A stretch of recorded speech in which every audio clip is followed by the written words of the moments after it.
Members market ने suddenly बहुत तगड़ा बूम किया। आई एम श्योर देखो बहुत सारे लोग कंफ्यूज होंगे कि भाई ये ब्रेकआउट हुआ तो हुआ क्यों। मार्केट तो नीचे जाने वाला था तो सडनली ऐसा क्या हुआ कि मार्केट में बूम आता हुआ दिखाई दिया। एंड देखो बहुत सारी कंपनीज में मोमेंटम आज आई है, ठीक है। मिड कैप में, स्मॉल कैप में लास्ट मोमेंट में काफी अच्छी मोमेंटम आती हुई दिखाई दी। अगर मैं मिड कैप की बात करूं तो फ्रॉम द लोअर लेवल से काफी अच्छा रिकवर हुआ। एक टाइम पे ज्यादा रिकवरी थी नहीं, लेकिन लास्ट मोमेंट पे जो मोमेंटम आई थी, यहाँ पे काफी अच्छी मोमेंटम आई अराउंड 2:30 बजे के बाद, ठीक है। काफी स्ट्रांग मोमेंटम थी यहाँ पे। और यहाँ पे तगड़ा जो गिरा था वो क्लियर था कि भाई मार्केट में फॉल आने वाला है, लेकिन ये जो रिकवरी है बहुत सॉलिड रिकवरी है, अनएक्सपेक्टेड थी, ठीक है। हालांकि स्मॉल कैप ज्यादा रिकवर नहीं किया, आप देखो स्मॉल कैप बहुत कम रिकवर किया, ठीक है। अब देखो सिंपल कर देता हूं सर, ये रिकवरी आने की वजह क्या है। सिंपल है, ठीक है। आप ये समझो डाउ जोन्स की वजह से, ठीक है। फेड की पॉलिसी जो गई थी ना, उसमें एक दिन तो डाउ जोन्स बंद था तो कोई रिएक्शन तो था नहीं। आज रिएक्शन आने वाला था, लेकिन आज रिएक्शन आने से पहले निफ्टी में रिएक्शन आ गया। अब देखो हम लोग ने मॉर्निंग में डिस्कस किया था कि, वैसे कल तो डिस्कस ये किया था कि मार्केट में बड़ी मोमेंटम आ सकती है, लेकिन मॉर्निंग में जिस तरह से वॉलिटिलिटी आ रही थी, लग रहा था कि भाई ये फेक मोमेंटम आ रही है, लेकिन यहाँ पे जो हाई ब्रेक किया वो काफी स्ट्रॉन्ग ब्रेक किया, ठीक है।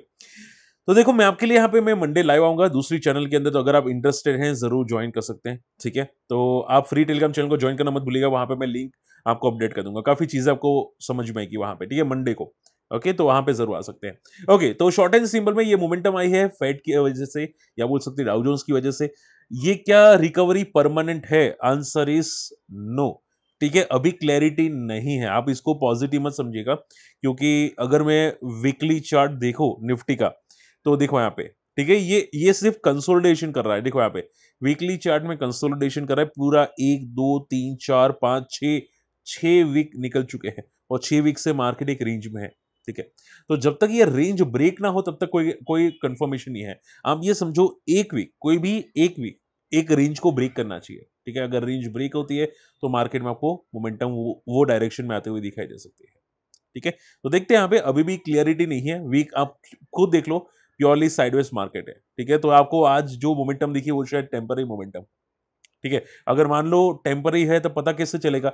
कल गैप डाउन ओपन होगा, कल यानी कि मंडे को अगर गैप डाउन ओपन हुआ तो आप ये समझ लेना कि भाई ये टेम्पररी मोमेंटम थी, ठीक है। रही बात 25 200 के ऊपर अगर क्लोजिंग आती है मार्केट की, तो फिर आप पॉजिटिव अगर समझना चाहे समझ सकते हैं, ठीक है।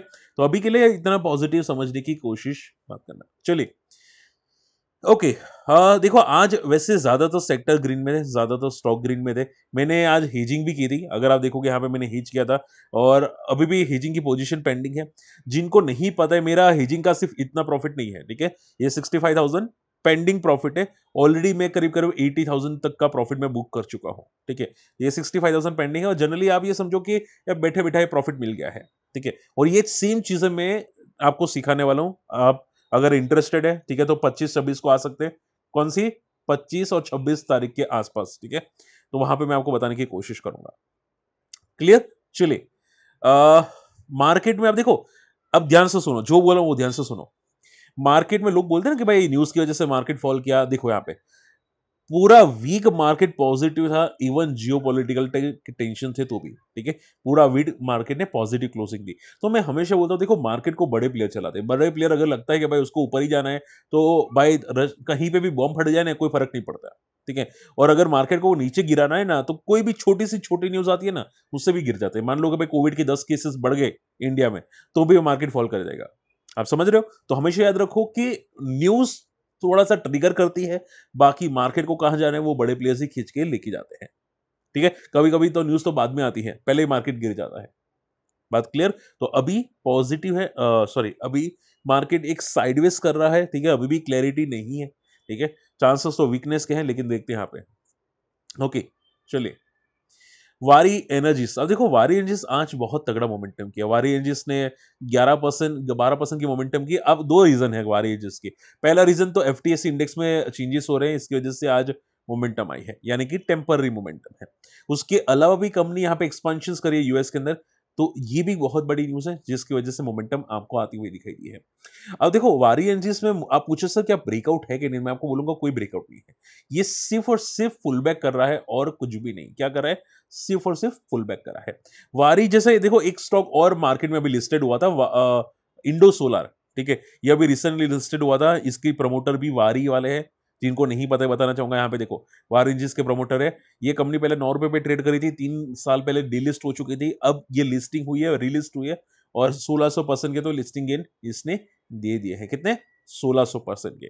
और आप देखोगे सिर्फ 13 की पी पे ये बंदा ट्रेड करता हुआ दिखाई दिया। कितना? 13 की पी पे। तो ये तो वैल्यूएशन तो काफी अच्छी मालूम होती है डेफिनेटली। ठीक है, रिजर्व्स आप देखोगे स्लो एंड स्टडीली पॉजिटिव में आ रहे हैं, तो ये भी अच्छी बात है। तो देखते हैं यहाँ पे क्या होता है। बाकी इंडो सोलर में भी काफी अच्छी मोमेंटम्स आ रही है। ठीक है, तो आप देखो हमेशा याद रखो कि अच्छे अच्छे स्टॉक्स को रडार पे रखो, क्वालिटी स्टॉक्स हैं तो आपको पसंद आएंगे। हालांकि देखो एज अ डिस्क्लेमर, मैंने आज कोई बीटीएसटी नहीं किया, कोई स्विंग ट्रेड नहीं किया, और मैं सिर्फ मार्केट का क्लियर ट्रेंड देखना चाहता हूँ। ठीक है, हाँ मेरे हेजिंग में प्रॉफिट हो जाते तो कोई ज्यादा पैनिक का सिचुएशन नहीं बनता। ठीक है, चलिए, अब देखो एक चीज याद रखना, जो लोग हेज करते हैं ना वो लोग कंफ्यूज होते हैं कि सर कितने से हेज कर सकते हैं। आप लोग 1 लाख से भी हेज कर सकते हैं, 2 लाख से भी हेज कर सकते हैं। ठीक है, पॉसिबल है, अगर पॉसिबल हो तो मिनिमम 2 लाख का फंड रखिएगा।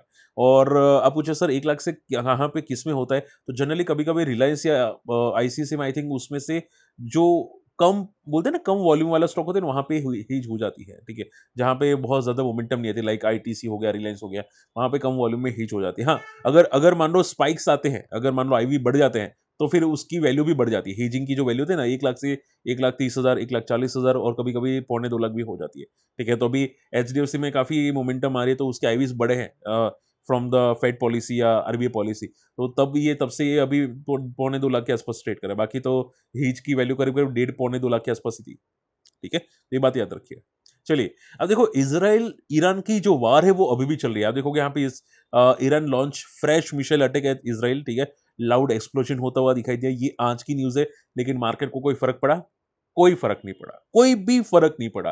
तो जैसे कि मैंने बोला, कभी कभी न्यूज को इम्पैक्ट नहीं करता मार्केट, और मार्केट सिर्फ बड़े प्लेयर चलाते हैं, न्यूज साइड पे जाती है। ठीक है, न्यूज लोग बोलते रहते हैं कि भाई ये न्यूज की वजह से गिरा, फलानी न्यूज की वजह से गिरा। मार्केट को देखो, मार्केट के चार्ट को देखो, मार्केट के वॉल्यूम्स को देखो, आपको आंसर मिल जाएगा। ठीक है, हमेशा बोलो कि भाई चार्ट्स के इंपॉर्टेंट मैटर करते हैं। यस, चार्ट्स मैटर करते हैं, भाड़ में गए कोई भी वार आती है। ठीक है, चार्ट्स मैटर करते हैं। अगर चार्ट्स में प्रॉफिट बुकिंग है, तो फिर मार्केट में कोई भी न्यूज हो, मार्केट में प्रॉफिट बुकिंग होगी। ठीक है, ये बात याद रखिए। चलिए, हिंदुस्तान एरोनॉटिक्स, इसने काफी अच्छे ऑर्डर जीते हैं, और ये स्टॉक गिरता गिरता लेकिन नहीं गिर रहा है। ठीक है, गिरने की कोशिश कर रहा है लेकिन नहीं गिर रहा है। आप देखो यहाँ पे सी एचएल, आप देखोगे आज भी पॉजिटिव, 5,000 के आसपास एक रेजिस्टेंस क्रिएट हो रहा है। जैसे ही 5,000 के ऊपर जाएगा, कुछ मोमेंटम और दिखाई देगी। बीएल भी आज 400 के ऊपर क्रॉस करता हुआ दिखाई दिया। अब देखो मैंने क्या किया, बीएल के अंदर मैंने यहाँ पे हेज किया था, हालांकि रिस्क था तो मैंने ज्यादा शेयर नहीं किया, लेकिन मैंने क्या किया पता है, मैंने यहाँ पे बीएल का 420 का मैंने कॉल ऑप्शन शॉर्ट कर लिया, और नीचे 390 का और 395 का पुट ऑप्शन शॉर्ट कर लिया। ठीक है, यानी कि मुझे लगता है कि भाई ये इसके बीच में रहेगा क्लोजिंग। अब वैसे भी लास्ट अभी जो नेक्स्ट वीक है वो आखिरी वीक है। ठीक है, तो अगर ये वीक में 420 के नीचे रहता है, 420 के आसपास भी रहता है, तो भी मुझे प्रॉफिट मिलेगा अराउंड 10,000 का मिनिमम। ठीक है, डेविस लैब में अभी भी प्रॉफिट बाकी अराउंड 30,000 का। ठीक है, अभी लास्ट वीक है, तो मंडे को हो सकता है प्रीमियम ज्यादा डीके हो, और अराउंड 65,000 की जगह 75-80,000 तक आपको दिखाई दे। ठीक है, तो देख रहा हूँ यहाँ पे, मैं अभी भी सोच रहा हूँ कि करीब करीब यहाँ पे 80,000 85,000 का पेंडिंग प्रॉफिट में बुक कर लूँ। ठीक है, तो हेजिंग से बेनिफिट होता है, अगर फंड्स होते हैं ना, तो निफ्टी निफ्टी ट्राई मत करो। निफ्टी में एक तो लॉसेस भी होंगे। मेरा तो हेजिंग में देखो एक ही बार ट्रेड होता है, तो ना एसटीडी का झंझट है, ना आप बोलो ब्रोकरेज का झंझट है।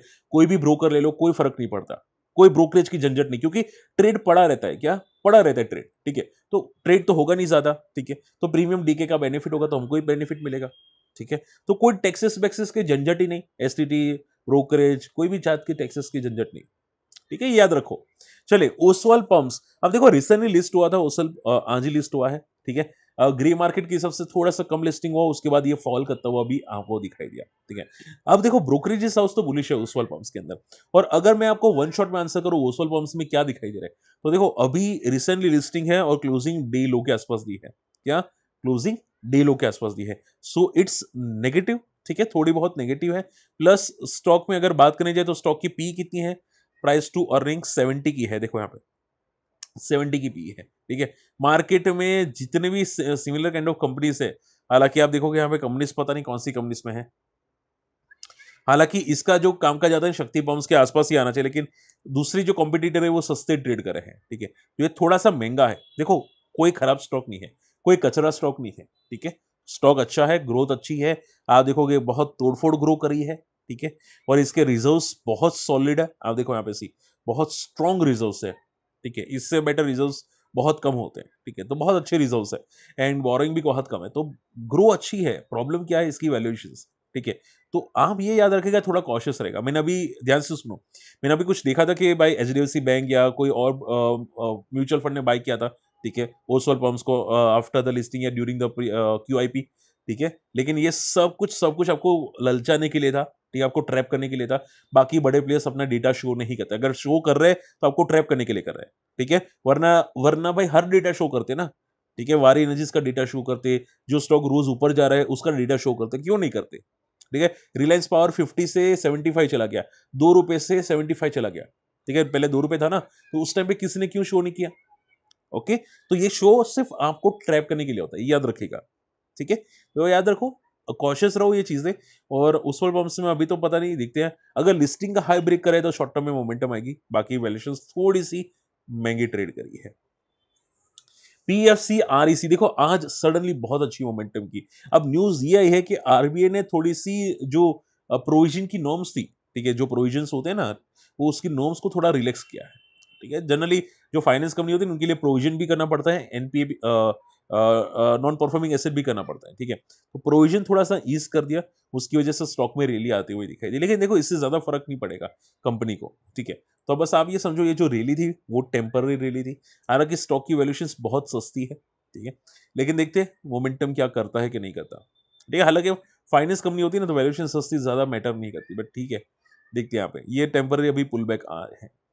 Okay, last not the least BEML देखो आज काफी अच्छी मोमेंटम की, मुझे किसी ने पूछा था कि सर ये क्या ब्रेकआउट कर रहा है, देखो मैंने भी देखा था बीईएमएल को मोमेंटम करते हुए, अच्छी अच्छी रेंज ब्रेक की बंदे ने, मैं भी ब्रेकआउट के लिए रडार पे रख सकता था, लेकिन मैंने नहीं किया क्योंकि रीजन ये था कि मार्केट में ये मोमेंटम टेम्पररी या परमानेंट है, क्या डाउ जोन्स फॉल करेगा, तो अगर फॉल करेगा तो पूरा मार्केट वापस नीचे आएगा, और स्मॉल कैप ने इतना ज्यादा रिकवर नहीं किया प्रीवियस डे से, तो मैं थोड़ा डर रहा था कि भाई मुझे रिस्क नहीं लेनी, खामखा 5-6 हज़ार 10 हज़ार क्यों लॉस करूं, ठीक है, शांति से बैठा रहता हूं, देखता हूं अब क्या होता है, ठीक है, ये चीजें ध्यान में रखो, हमेशा रिस्क लेना सही नहीं होता, ठीक है, आप लोग ज्यादा ट्रेड करते हैं इसकी वजह से ज्यादा ब्रोकरेजेस देते हैं और ज्यादा लॉसेस करते हैं, तो ट्रेड कम करो, अच्छी ट्रेड करो, सही ट्रेड करो, सिंपल है, ठीक है, चलिए, तो शॉर्ट एंड सिंपल में ये पुल बैक अभी टेम्पररी पुल बैक है, जब तक निफ्टी 22,200 के ऊपर क्लोजिंग नहीं दे देता तब तक तो ये टेम्पररी पुल बैक है, ओके, एंड मिड कैप्स में भी ये सेम चीज आपको ध्यान में रखनी है।